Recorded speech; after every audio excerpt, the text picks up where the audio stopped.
This program is sponsored by Bulbul Oil. नमस्कार, जेके update के इस खास मुलाकात कार्यक्रम में आपका एक बार फिर से स्वागत है। दोस्तों, आज हमारे साथ पीर पंचाल और रेडियो शारदा के फाउंडर डायरेक्टर श्री रमेश हंगलू जी मौजूद हैं। आइए हम उनका स्वागत करते हैं। रमेश जी, जेके अपडेट के इस खास मुलाकात कार्यक्रम में आपका स्वागत है। नमस्कार। रमेश जी, सबसे पहले आप ये बताइए, ये जो पीर पंचाल आपकी एक एनजीओ है, तो इसकी शुरुआत कैसे की? ये एक लंबी कहानी है। कहानी शुरू होती है 1990 से। 1990-1999 में जब जम्मू कश्मीर में एक त्रासदी आई, यहाँ स्टेट में मिलिटेंसी का दबाव बढ़ा और कश्मीर के जितने भी एक ख़ास वर्ग के लोगों को कश्मीर से निकाला गया। तो उसके बाद चूंकि मैं जम्मू प्रोविंस में ही सर्विस करता था,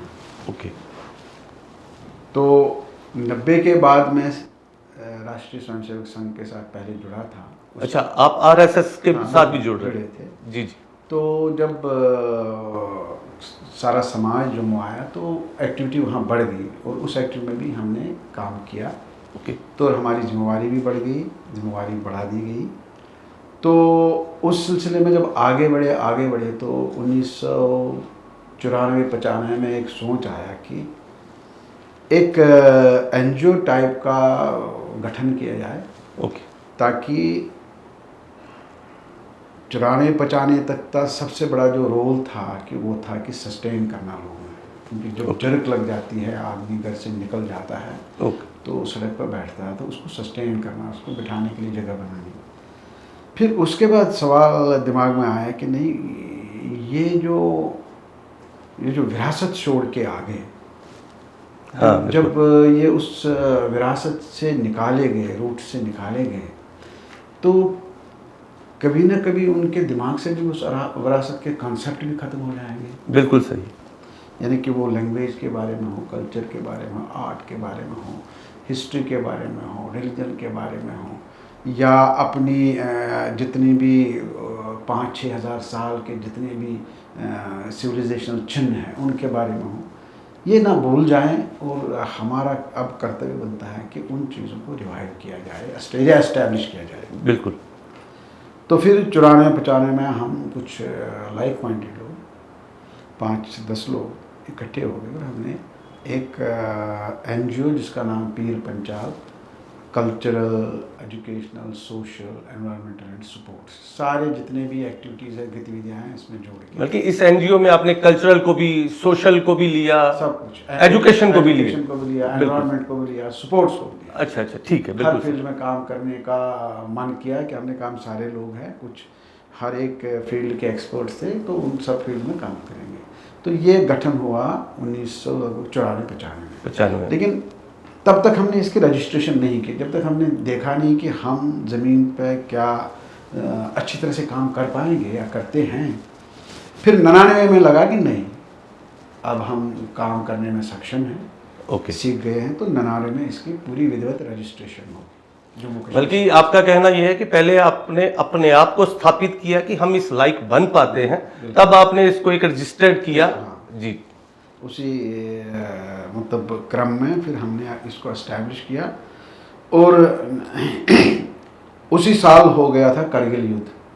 अच्छा, तो कुछ पाकिस्तानी इंट्रूडर करगिल में आ गए थे, और फिर जब हमने उनको शिकस्त दे दी, तो उसके बाद हमने ये मेरे ख्याल में उस टाइम जम्मू कश्मीर का पहला एनजीओ था जिसने एक प्रोग्राम इस युद्ध पर किया।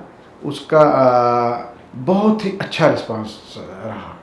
उस टाइम के मुझे याद है, डिविजनल कमिश्नर जम्मू थे BS जसवाल साहब।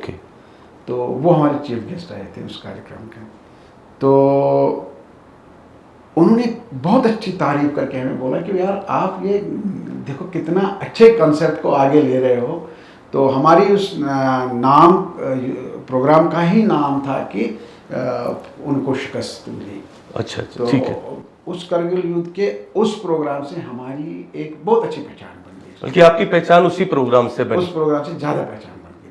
तो उस प्रोग्राम में क्या क्या आपने? उस प्रोग्राम में हमने ऐसे कल्चरल कॉन्सेप्ट्स रखे कि जिसमें एक दुश्मन एक शांतिपूर्ण देश के को अटैक करने की कोशिश करता है, उसको धमकाने की कोशिश करता है, फिर जो शांतिपूर्वक जो होता है देश, वो किस तरह से अपने माइट का वो उसको इजहार करके ना उनको कचल ही दे देता है। तो ये बहुत अच्छा कॉन्सेप्ट था। इसमें गाने थे, इसमें स्टोरी बेस्ड, बल्कि एक किस्म का आपने ओपेरा टाइप, ओपेरा था और बच्चों की इन्वॉल्वमेंट थी, बहुत सारी बिल्कुल इन्वॉल्वमेंट थी और अच्छा प्रोग्राम रहा, बहुत ओवरऑल ये बहुत अच्छा प्रोग्राम रहा। तो अंगलू सर, आप भी माइग्रेंट हैं कश्मीर से? हाँ बिल्कुल, जो भी कश्मीर से निकाला गया वो डिस्प्लेस तो है ही, उसमें मैं भी हूँ, क्योंकि मेरे माँ बाप भी निकले। अगर मैं जम्मू में नौकरी करता था बेशक हूँ, लेकिन मेरे माँ बाप को निकाला, भाई को निकाला, सबको निकाला, और मेरी बीवी भी थी, मैं शादीशुदा था तब, तो उसको भी निकाला, मेरा बच्चा भी पैदा हुआ था उसको भी निकाला, तो हम सारे डिस्प्लेस तो हो ही गए। तो अब उसके बाद ये जो तड़प है कि पहले कॉन्सेप्ट बनते हैं किसी पर्टिकुलर चीज़ के ऊपर, एक डिस्प्लेस्ड कम्युनिटी थी, उनके बीच में काम करना, उनके कल्चर को उभारना, फिर आस्ता आस्ता लगा कि जम्मू कश्मीर में तो हर जगह डिस्प्लेसमेंट होती है। बिल्कुल, डोडा से डिस्प्लेस हो गए, रियासी से डिस्प्लेस हो गए, बिल्कुल, राजौरी से डिस्प्लेस हो गए, बिल्कुल। तो फिर हमने अपना एम्बिट बढ़ा दिया। हमने कहा नहीं, अब ये राष्ट्रवाद का सवाल है। जी जी, बिल्कुल सही है। क्यों? जो ये राष्ट्रवादी तत्व है, ये राष्ट्रवादियों के ऊपर हैवी ना हो जाए। बिल्कुल, ये उनके ऊपर एक अपना वो जो जुल्म का उनकी मुहिम है वो तेज़ ना करें। नहीं, अब हमने पूरे जम्मू कश्मीर में एक ऐसा वातावरण बनाना है जिससे लोगों को अपनी जड़ों के साथ जोड़ने की कोशिश करनी है। बल्कि कहीं ना कहीं आपका जो ये पीर पंचाल एनजीओ का एक ये भी काम था, जो आपका वहाँ का दर्द है, उसको भी आप कहीं ना कहीं थोड़ा कम करना चाहते थे, जुड़े रहना चाहते थे, चाहे कल्चर के थ्रू, चाहे किसी चीज़, बिल्कुल, हर एक चीज़ के थ्रू, एजुकेशन के थ्रू, कल्चर के थ्रू। क्योंकि शशि जी, मैं आपको एक चीज़ यहाँ बताना मतलब मुनासिब समझता हूँ। मेरा मानना है कि जब कोई आदमी अपने माँ की पेट से पैदा होता है, बिल्कुल, तो वो ना सिर्फ उस माँ की पेट से ही पैदा होता है, बल्कि एक वातावरण में पैदा होता है, एक सिविलाइजेशन एस्पेक्ट में। बिल्कुल सही है सर। उसके इर्द गिर्द क्या है, वो उस सोच से भी पैदा होता है, उसके लालन पोषण कैसा होता है उससे भी पैदा होता है। मान लो कोई नदियाँ जा रही है, कोई चिड़ियों की महक, वो चहचह आ रही है, फूलों की महक आ रही है, कोई जहाँ नेचर के साथ एसोसिएशन है, तो उस वातावरण से भी वो पैदा होता है।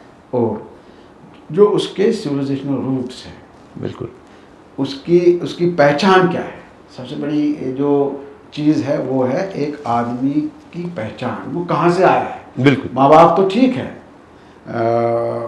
दाएँ बाएँ भी ठीक है, लेकिन सिविलाइजेशन क्या है? क्या उसकी सिविलाइजेशन में कहीं अच्छी चीज़ें हैं? क्या वो सिविलाइजेशन जिसने पूरे दुनिया को इकट्ठे करके रखने की सोची थी? तो जब उस सिविलाइजेशन के लोग आगे बढ़ते हैं, आगे होते, तो उनको बाद में ये कॉन्सेप्ट आ जाता है कि भाई ओवरऑल जो है, जो हमारे पूर्वजों की देन है, उसको इस धरती से मिटाना नहीं है, बल्कि उसे जीवित रखना और लोगों के सोच तक पहुँचाना। रमेश जी, एक और बात है, आप पीर पंचाल एक एनजीओ चलाते थे, लेकिन उसके बाद आपने फिर रेडियो शारदा करके एक शुरू किया आपने प्रोग्राम, उसके बारे में, उसका विचार कैसे आया? क्या लगा आपको कि पीर पंचाल से मुझे थोड़ा सा अलग भी कुछ करना है, या क्या है?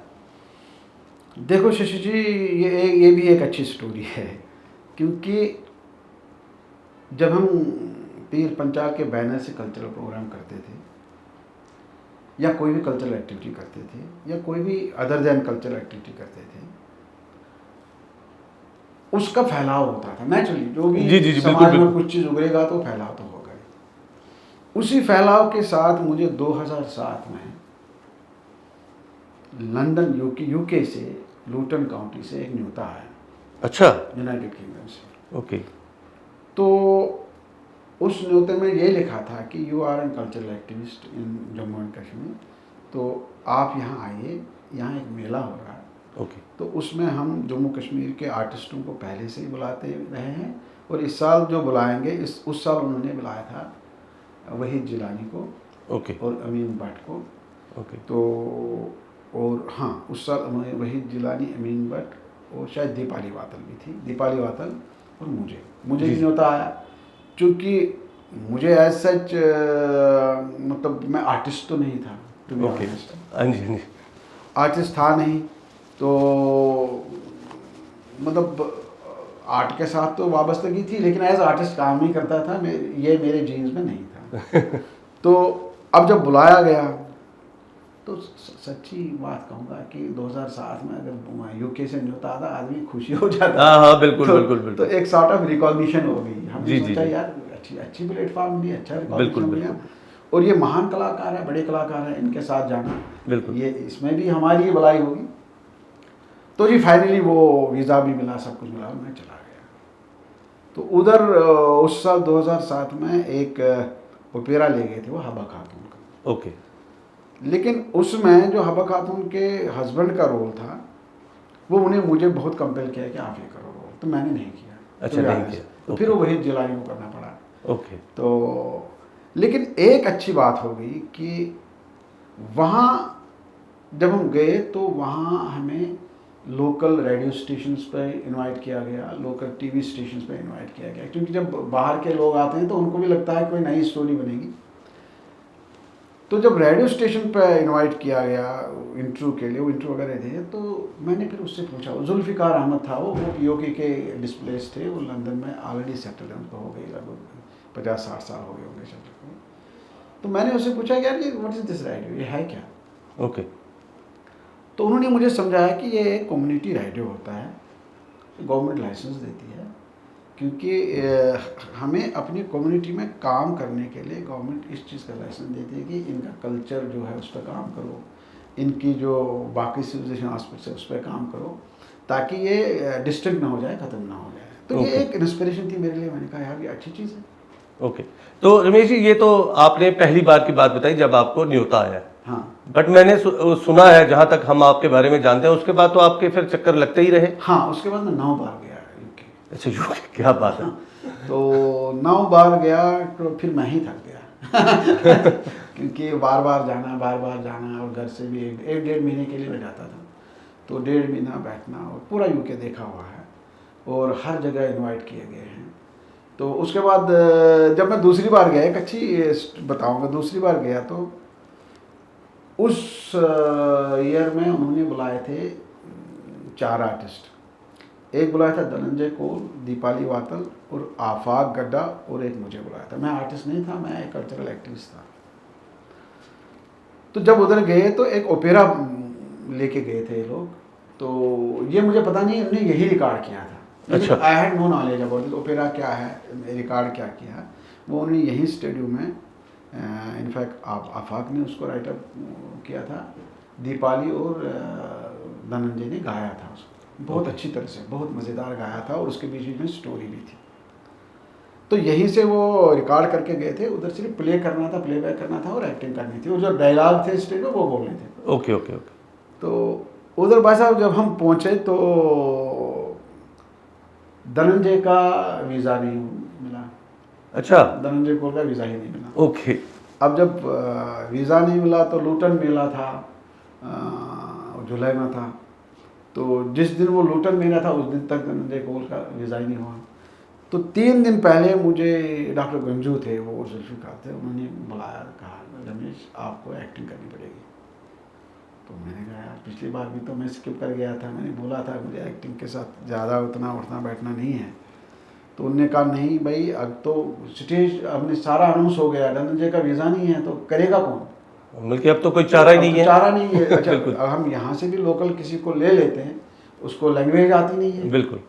तो मैंने कहा ठीक है। फिर मैंने 3 दिन डे नाइट उस रोल में एक्टिंग करी, सीखा, उन्हीं से सीखा जो दिवालिया वो थे, and I perform, it was very good. चलिए, गुड।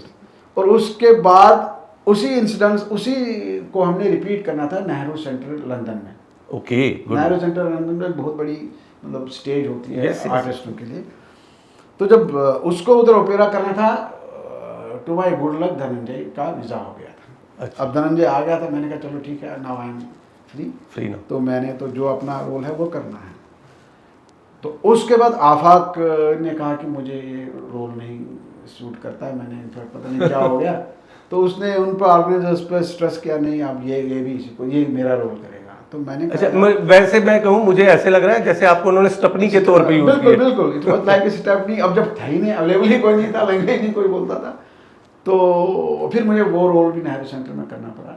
तो मतलब ये लाइफ में मैंने एज एन आर्टिस्ट परफॉर्म किया है 2 जगह, एक लुटन में और नेहरू सेंटर में। तो सर वैसे एक बात है रमेश जी, जो मतलब कि इतना मुश्किल होता नहीं है अगर आदमी दिल से करने की कोशिश करे। और जैसे आपने कहा मैं 3 दिन सोया नहीं, दिन रात में प्रैक्टिस की है और मैंने एट द एंड परफॉर्मेंस बहुत अच्छी निकली। तो रमेश जी, ये जो जम्मू कश्मीर से आप बाहर जाते थे जब उधर परफॉर्म करने के लिए, तो वहाँ कभी ऐसा मुद्दा नहीं उठता था कि आप जम्मू कश्मीर से आए हैं, वहाँ के उस वक्त तो हालात भी खराब थे यहाँ के?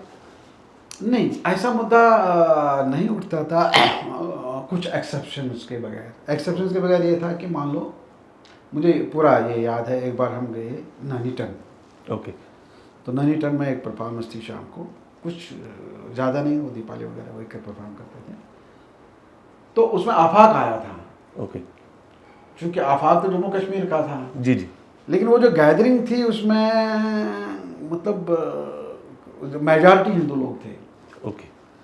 तो फिर उधर कुछ लोगों में कुछ वाइब्रेशन हो गई, भाई उधर ये चल रहा है, इधर ये चल रहा है, तो फिर वो that we didn't allow that. मैंने कहा नहीं, आर्टिस्ट को इसके साथ मत जोड़ो। लेकिन कुछ सेंसेशन होती थी ओवरऑल, क्योंकि हम कल्चरल एक्टिविस्ट थे, कल्चरल एक्टिविस्ट। हाँ बिल्कुल बिल्कुल। हम इन चीज़ से अलग थे, परे थे, तो हमने अपने ही कल्चर के बारे में बात करनी थी और कल्चर के बारे में सब कुछ। और वैसे भी मुझे लगता है जो आर्टिस्ट होता है उससे पॉलिटिक्स से कुछ लेना देना नहीं होता। वो हमेशा ये कोशिश करता है कि जिस संस्था से हम जुड़े हैं या जो हम कल्चरल करने के लिए आए हैं, हमें वही परफॉर्म करना चाहिए।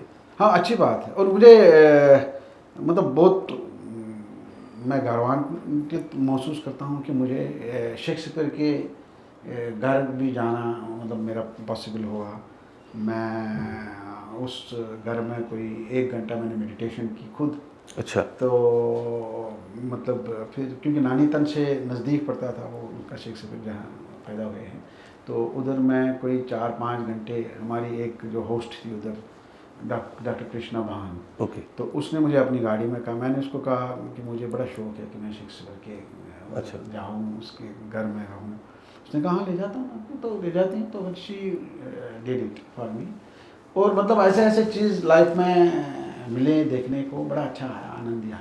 तो रमेश जी, जैसे 1990 में आपने शुरुआत की थी और अब 2023 आ गया है, तो अब आपको पहले तो मैं मुबारकबाद भी देना चाहूँगा कि आपको हमारे JNK गवर्नमेंट की तरफ से, स्टेट की तरफ से लाइफ टाइम अचीवमेंट अवार्ड भी मिल रहा है हमारे रमेश जी को। तो रमेश जी, अब जब इतनी मेहनत की है आपने 32-33 साल, उसके बाद ऐसा आपको सम्मान दिया जा रहा है, तो उसके बारे में कुछ बताएं। हाँ, सम्मान तो मिलते ही रहते हैं एक एक्टिविस्ट को जो काम करता है, उसमें कोई ज़्यादा वो नहीं है। लेकिन जम्मू कश्मीर स्टेट का मैं बहुत बड़ा आभारी हूँ कि उन्होंने इस लायक समझा। तो मैं उसके बाद LG साहब मनोज सिन्हा जी से, honourable lieutenant governor Manoj Sinha ji से मिलने खुद गया था। मैंने उसको थैंक यू भी कहा। हाँ हाँ, हमने देखे थे आपके फोटोग्राफ्स वगैरह। तो उन्होंने मुझे सिखाया भी, समझाया भी, आगे आप काम करते रहो, तो बहुत अच्छा लगा। तो इससे पहले मुझे 2 नेशनल अवार्ड भी मिले हैं भारत सरकार की तरफ से। अच्छा, भारत सरकार की तरफ से। तो सर उसके लिए कहाँ आप? उसके लिए मैं दिल्ली में अपने जो information broadcasting minister Prakash Javadekar थे। हाँ जी हाँ जी हाँ जी। 2018 का भी मिला है और 2019 का भी मिला मुझे, अच्छा, नेशनल अवार्ड। क्योंकि एक कमेटी का गठन किया था मिनिस्टर इंफॉर्मेशन ब्रॉडकास्टिंग ने, और उन्होंने पूरे देश में 25 रेडियो स्टेशंस की सर्वे करवाई थी कि अच्छा कितने पानी में है, कितना काम करते हैं। और टचवुड भगवान की मेहरबानी से हमारा रेडियो उस टाइम फर्स्ट आया, TRP रेट में, सब रेट में हमारे रेडियो शारदा। मैं अंगलू सर एक चीज़ और पूछना चाहूँगा रेडियो शारदा के बारे में। जैसे मैं अभी सच में बोलूँ तो ये तो अब आपसे बात हुई तो मुझे पता चला ये भी एक कंसेप्ट रहता है लोगों को कि शायद ये सिर्फ कश्मीरी भाषा के लिए काम करता है। नहीं नहीं, ये भाषा के लिए काम करता है अच्छा, कश्मीरी भाषा के ये पर्टिकुलर कश्मीरी भाषा के लिए नहीं? भाषा के लिए काम करता है। अच्छा, इसमें उस भाषा में हमारी कश्मीरी भी है, डोगरी भी है, गोजरी भी है, पंजाबी भी है। जो स्टेट में जितनी भाषाएं बोलते हैं लोग, उनके लिए काम करते हैं।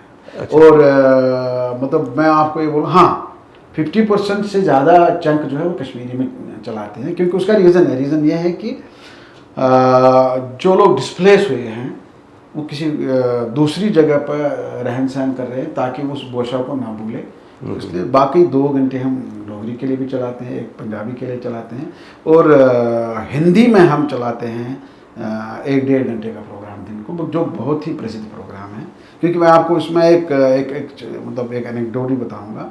एक बार मैं जा रहा था तो मैंने एक हमारे सूरदास भाई है, विजुअली हैंडीकैप्ड है, ओके, वैसे तो पुलिस वाले ने रोका, बोला इसको गाड़ी में बिठाओ। तो मैं उसको बिठाया गाड़ी में। तो मैंने कहा आपको उधर आश्रम जाना है? कहा हाँ हाँ मुझे जाना है। आपको कैसे पता? मैंने कहा वैसे वही जाओगे क्योंकि आप लोग उधर ही जाते हैं। जी। तो कहना ठीक है। तो मेरी गाड़ी में रेडियो शारदा चल रहा था। ओके। तो वो मुझे कहता है कि भाई ये स्टेशन तो हम दिन भर 4 घंटे सुनते हैं अपने उधर आश्रम में। मैंने कहा क्यों, कैसे सुनते हो? कहना वही जो डोगरी के पंजाबी आते हैं, पंजाब और हिंदी में जो आपके कार्यक्रम है बहुत बढ़िया है। मैंने कहा अच्छा, तो ये चलाता कौन है? तो कहाँ पता नहीं ये कौन चलाता कौन है, लेकिन ये जो हिंदी के कार्यक्रम है बहुत अच्छे होते हैं। मैंने कहा जी बहुत अच्छा है, मुझे भी अच्छे लगते हैं। कहना जब मैंने उनको ड्रॉप किया गेट पर, तो फिर मैंने उसका अच्छा भाई मैं चलूँ, उसने मुझे बोला था पहले सड़क पर ही। मैंने कहा नहीं गेट पर करूँगा आप। तो उसको मैंने बोला कि वो ये मैं ही चला, और वो इतना खुश हो गया। फिर उसने आवाज़ दे दी सबको, सारे बाहर आओ, और बोला ये जो सुने इसी का रेडियो। तो मैं उस टाइम मुझे लगा कि रेडियो के लिसनर पता नहीं कहाँ हैं, कहाँ छुपे होते हैं। बिल्कुल सर, क्योंकि रेडियो का सर जो पहुंच है ना वो बहुत दूर तक है। वो पता नहीं किस पहाड़ी एरिया में बैठा होगा आदमी, सुन रहा होगा वो। बिल्कुल बड़ा अच्छा लगा। उसने कहा कि मैं इसको अखनूर का रहने वाला हूँ, अखनूर मैं भी सुनता हूँ। मैंने कहा जी बहुत अच्छा, आपका बहुत बहुत धन्यवाद बाद में। तो ये है कि ये एक मिथ है कि हम लैंग्वेज के लिए काम करते। देखो शशि जी, आपको मैं एक चीज़ बताऊँ, एक जो मॉडर्न एरा का जो अटैक है, जिसे हम मॉडर्निटी कहते हैं, उसमें जो चीज़ें सीखनी चाहिए वो सीखनी ही चाहिए, जो नहीं सीखनी चाहिए वो भी हम सीख रहे हैं। मान लो हम अपनी ज़बान से, अपनी तहजीब से, अपने वातावरण से, अपने भाईचारे से उससे दूर होते जा रहे हैं। बिल्कुल सही, बिल्कुल। किसी मॉडर्निटी को अडॉप्ट करने के लिए हम वो चीज़ छोड़ रहे हैं। हमारा कॉन्सेप्ट यही है कि लोगों को जड़ों के साथ जोड़ना, चाहे कुछ भी हो, कहीं भी हो, चाहे वो पहाड़ पर बैठा हुआ व्यक्ति हो उसको भी जोड़ना, चाहे वो जम्मू के प्लेन्स में हो उसको भी जोड़ना हो, चाहे वो संगीतकार हो उसके माध्यम से जोड़ना, चाहे वो आर्टिस्ट हो उसके माध्यम से जोड़ना, चाहे वो राइटर हो उसके माध्यम से जोड़ना। बिल्कुल। दोस्तों मैं आपको ये भी बताना चाहूँगा कि रमेश जी को इतने सम्मान मिल चुके हैं, लेकिन ये अभी भी ऐसे दूर दराज गाँव में जाकर प्रोग्राम करते हैं संगीत के, नृत्य के, और लोगों को वहाँ पर जो आर्टिस्ट होते हैं उन्हें अपनी संस्था की तरफ से सम्मानित भी करते हैं। तो हम इनसे भी थोड़ा सा इस बारे में भी पूछते हैं, क्योंकि मैं इसलिए इनकी ये इस तरह से बात कर रहा हूँ कि इनका यही मोटिव है कि मैं ज़्यादा से ज़्यादा लोगों तक पहुँच सकूँ और उन्हें कल्चर के प्रति जोड़ के रख सकूँ। मैं बिल्कुल सही कह रहा हूँ? तो रमेश जी, जैसे अभी पिछले दिनों में मैंने सुना था आप रियासी के किसी दूर दराज गांव में गए थे। अभी रिसेंटली शायद आप 2-3 दिन में फिर कहीं रामबन उखराल गांव है वहां भी जा रहे हैं। तो इनके बारे में कुछ बताइए, क्या एक इसका क्या रहता है? सब एक असल में ये है कि हमारी ऑर्गेनाइजेशन का नाम पीर पंचाल। बिल्कुल। पीर पंचाल से हिंदी में प्रवर पंचाल भी कहते हैं। जी जी। जो एक आध्यात्म भूमि है, ओके, जो जिस भूमि में सिविलाइजेशन का फैलाव है और जिस भूमि में बहुत सारी लैंग्वेज हैं। हाँ जी, हाँ जी, बिल्कुल है। और जिस भूमि में इतने अच्छे कलाकार हैं और जहाँ के लोग सीधे साधे हैं। बिल्कुल। तो पिछले साल एक ख्याल आया 2021 में, 2021 में जब कोविड हो गया था। ओके।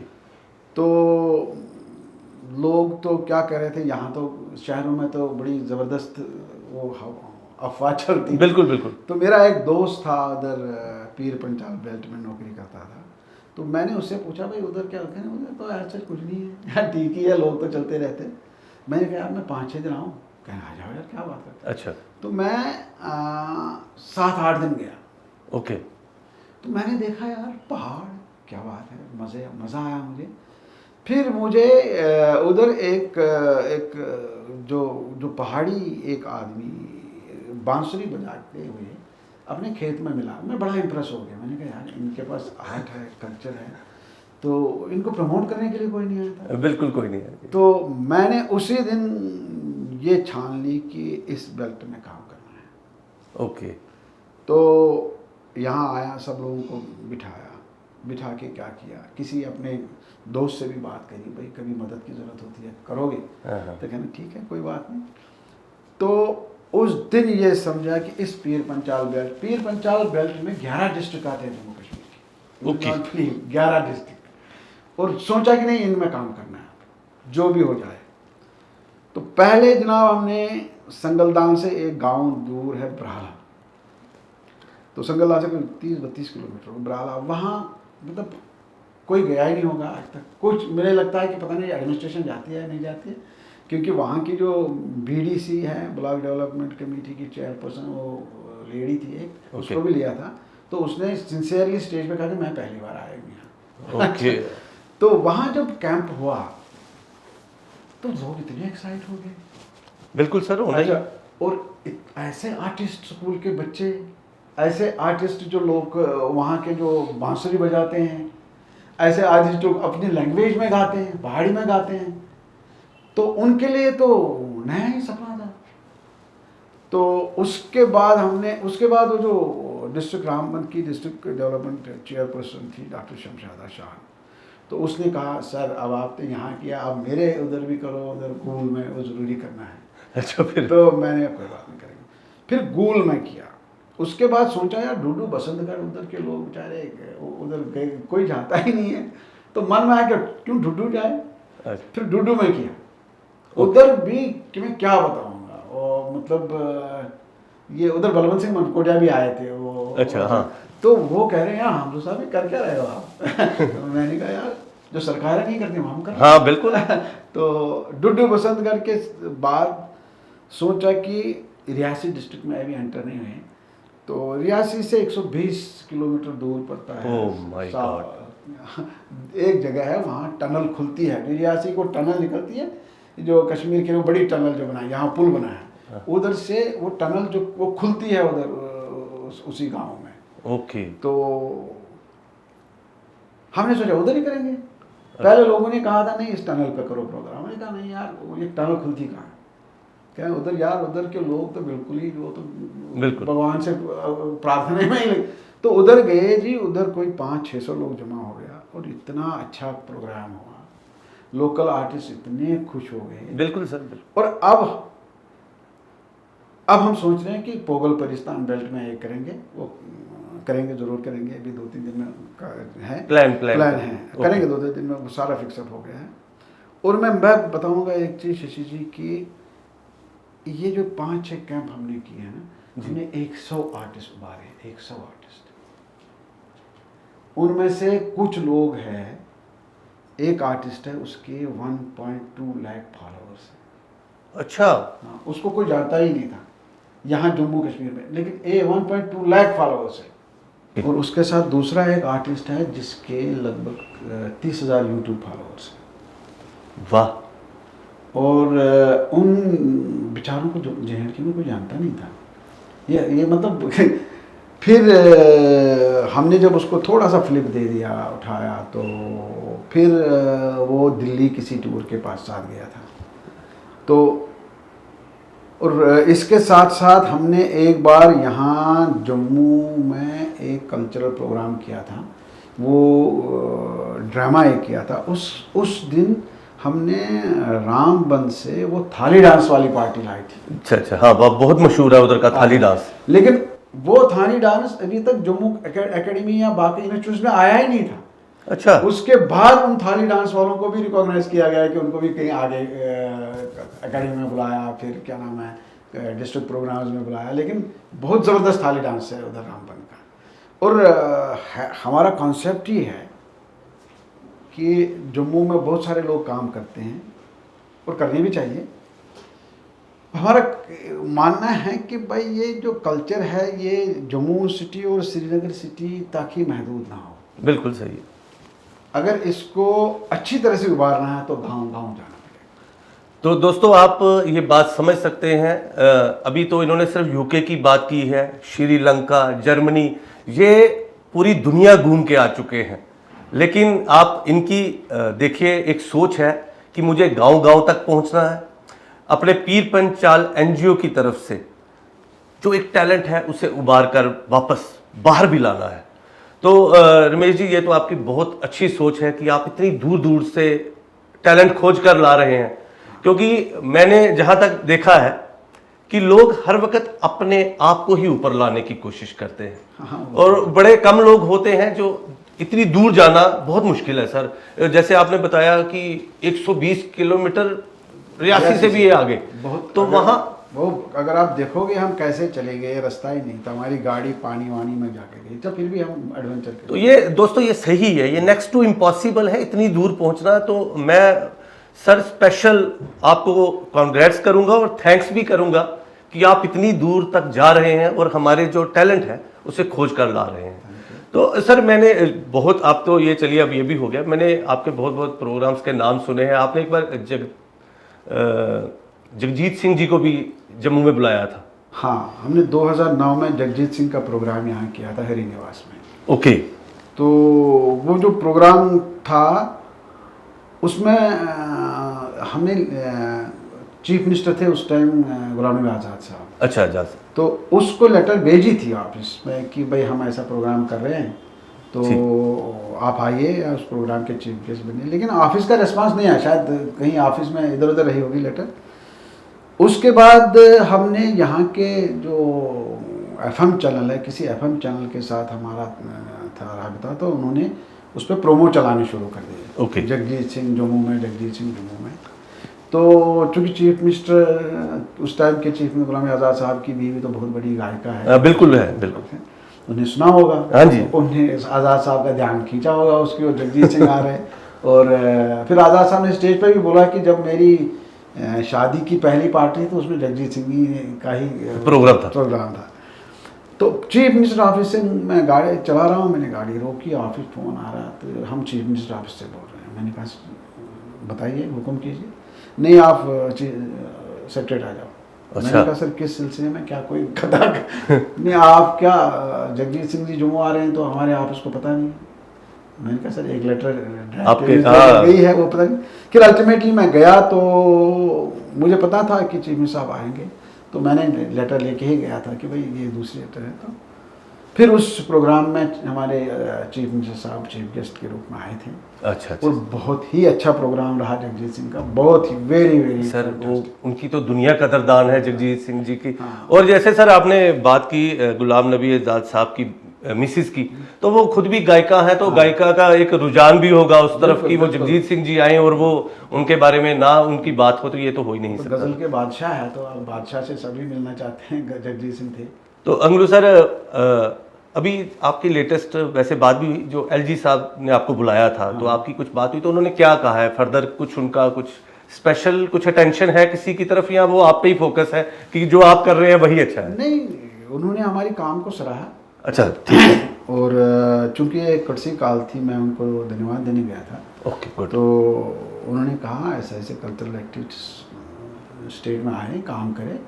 और उनका जो स्ट्रेस था वो था कि हमारी जो एनजीओ है वो बाकी काम तो करती ही रहती हैं, लेकिन जो शारदा लिपि है, हाँ जी, शारदा लिपि के ऊपर भी अपना फोकस करें, क्योंकि हमने उस पर काम किया हुआ है। ओके। तो उस पर फोकस करें और उस लिपि को लोगों तक ले जाएं।